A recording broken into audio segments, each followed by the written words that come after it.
Welcome to Vuka Online News at this hour. The African Transformation Movement has cut ties with Jacob Zuma's Umkhonto weSizwe party in a media briefing on Monday in Durban to outline its local government elections plan. The party secretary, Thandisizwe Kukula, said although the two parties had discussed a political and voting pact, the party had decided to contest elections independently. He said talks did not yield any results and there is no standard agreement or cooperation between the parties. He said also dismissed the long-held public view that Zuma had a hand in the formation of the ATM, saying that it was misinformation as the party's formation was conceived by the 12th Apostolic Church leader, Professor Caesar Nongqungqa. The party was founded in 2018, and the same year Zuma was deposed as the president of the country by his then party, the ANC.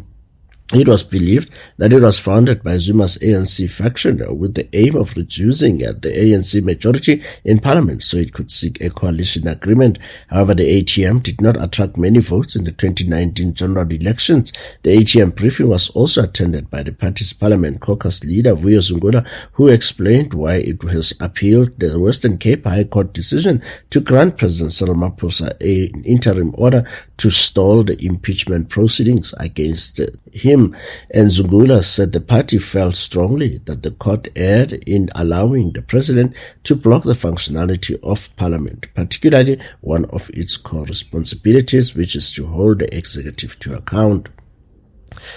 The National Prosecuting Authority has withdrawn charges against Lieutenant General Dumisani Khumalo, Brigadier Dineo Mokwele, Major General Nozipho Madondo, and their co-accused following a directive from National Director of Public Prosecutions, Advocate Andy Mutibi.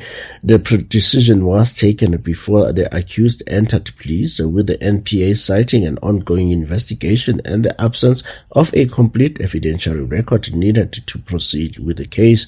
Mutibi has reportedly directed that matter cannot be brought back without his written approval.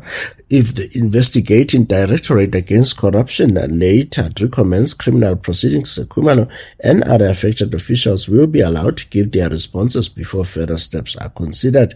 The withdrawal comes after a disputed arrest process involving Khumalo, which sparked complaints to the Ministers of Justice and Police. IDEC had confirmed that an arrest warrant had been issued, but the planned arrest did not take place. The developments followed the resignation of former IDEC head Andrea Johnson, who had been involved in the investigation. Parents and guardians are planning to enroll children in Grade 1 and Grade 8 at Gauteng public schools next year have just over a month to submit applications when the Gauteng Department of Education opens its 2027 online admissions process next week. Gauteng MEC for Education, Sport, Art, Culture and Recreation, Leboga Maile, announced on Monday that the applications of the 2027 academic year will open at 8 a.m. on Wednesday, 5 August 2026 and close at midnight on Friday, 4 September 2026. If you are in Bryanston High and you live opposite Bryanston High, and Bryanston High takes 1,200 learners and you already have 1,400 learners, so what must Bryanston High do? They must continue admitting more learners, because Mbali has got a freedom of choice. Mbali wants to be in Bryanston High. They are overcrowded. So what must they do? That's the real situation, by the way, what I'm telling you.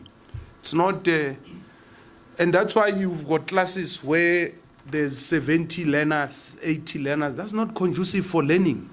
Maile urged the parents to prepare early, submit authentic supporting documents and complete every step of the online application process to avoid delays or disqualification.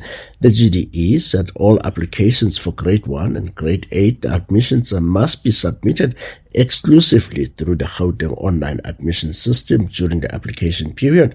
Parents must create new login credentials, as previous usernames and passwords will no longer be valid. The department also warned that no new applications will be accepted after the closing date.